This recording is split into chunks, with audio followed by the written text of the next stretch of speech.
mau mengaku sebagai cucu Nabi, ya silakan aja. Ada yang ngajak mubahalah sama saya, namanya Agus Abu Bakar Al-Habsyi.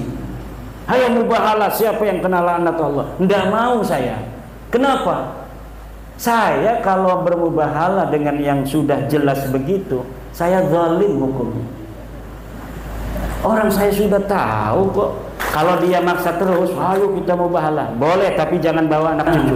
Saya hanya kasih tahu, ini kewajiban ilmiah, bahwa saya tahu kamu bukan cucu Nabi.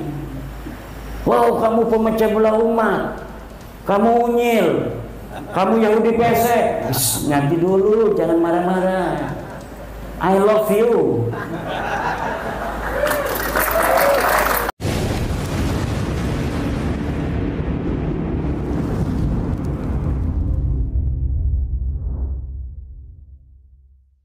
Sekarang kan Habib suruh istiqadah nih sejak 2002, sebelum 2002 dia sebagai turunan Nabi.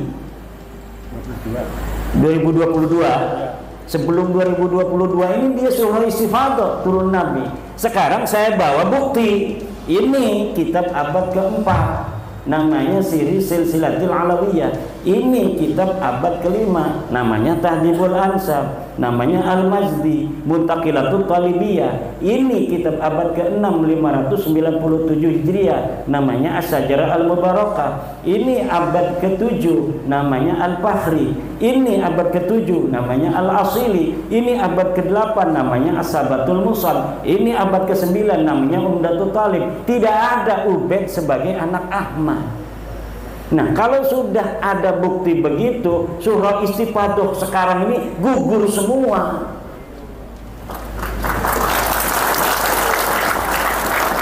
Gugur semua. Diambil darahnya, diperiksa, beda juga dengan turunan Nabi yang lain. Yang udah double itu.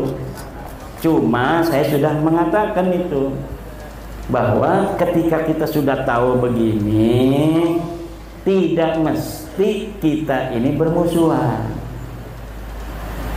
Kalau dirinya sendiri mereka ini mau mengaku sebagai cucu Nabi, ya silakan aja. Ada yang ngajak mubahalah sama saya, namanya Agus Abu Bakar Al-Habsyi. Hayo mubahalah, siapa yang kena laknat Allah? Nggak mau saya. Kenapa? Saya kalau bermubahalah dengan yang sudah jelas begitu, saya zalim hukumnya. Orang saya sudah tahu kok.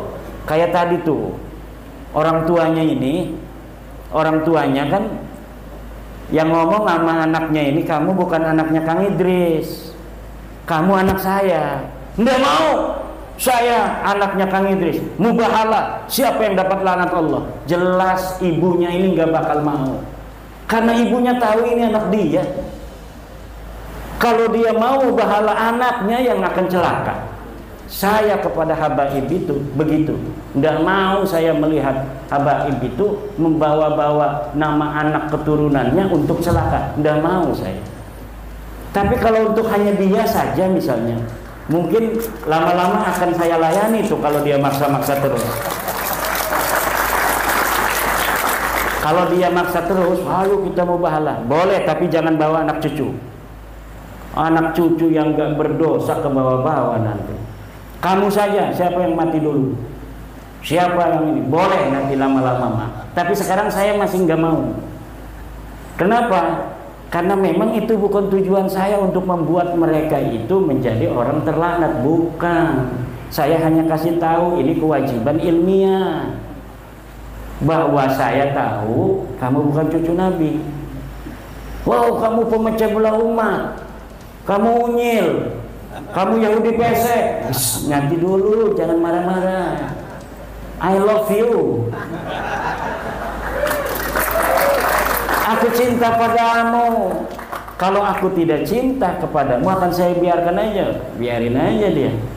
Tapi selain aku cinta padamu, aku juga cinta kepada putra-putri Nusantara yang dengan oknum-oknum yang banyak itu mengaku-ngaku cucu Nabi, menjadikan saudara-saudara saya putra-putri Nusantara banyak yang dizolimi.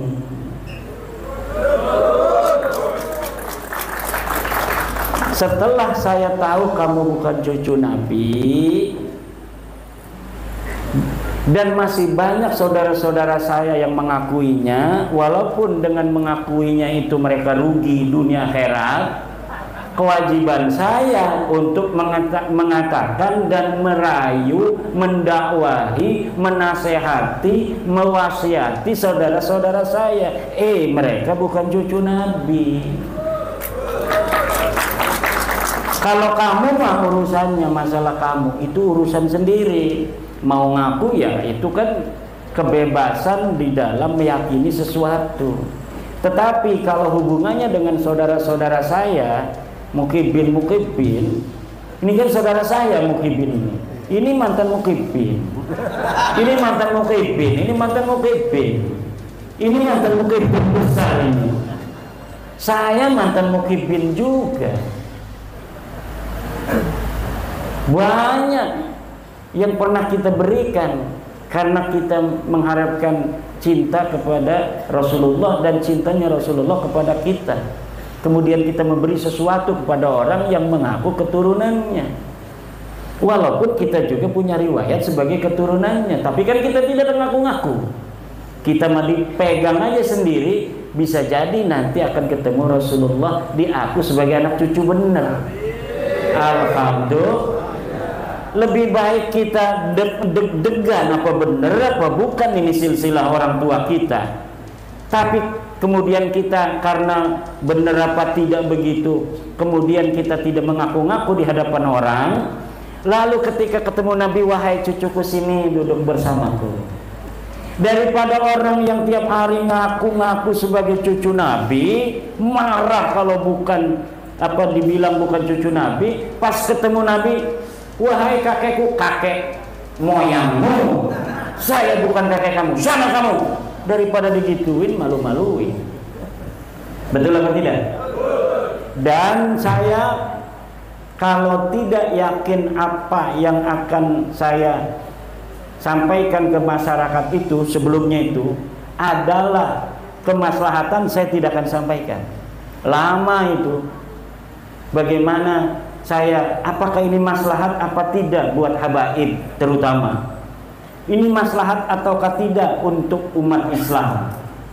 Kalau maslahat, ya Allah berikan keteguhan padaku untuk mau mengungkapkannya.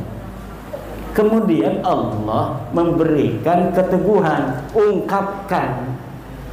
Buktinya tidak ada penghalang waktu saya mengungkapkannya. Ketika saya taruh itu di web pondok pesantren saya, langsung mendapatkan apresiasi dari seorang doktor Universitas Islam Indonesia Internasional yang di Depok. Nanti akan saya bahas katanya di channel YouTube saya. Dibahaslah oleh beliau. Waktu itu belum banyak yang mau nonton, karena beliau kan seorang ilmuwan kan ngomongnya ngebosenin. Ngomong namanya ilmuwan. Saya kalau ngelihat Dr. Sugeng ngomong, itu harus berkali-kali itu di YouTube itu untuk bisa memahaminya. Beda kalau dengan kiai itu ngomongnya karena biasa dengan orang-orang awam, jadi cara menyampaikannya langsung dipahami orang awam. Kalau ilmuwan-ilmuwan yang di kampus itu, kalau Pak Dr. Sugeng Sugiarto itu nerangin DNA, saya puternya berulang-ulang.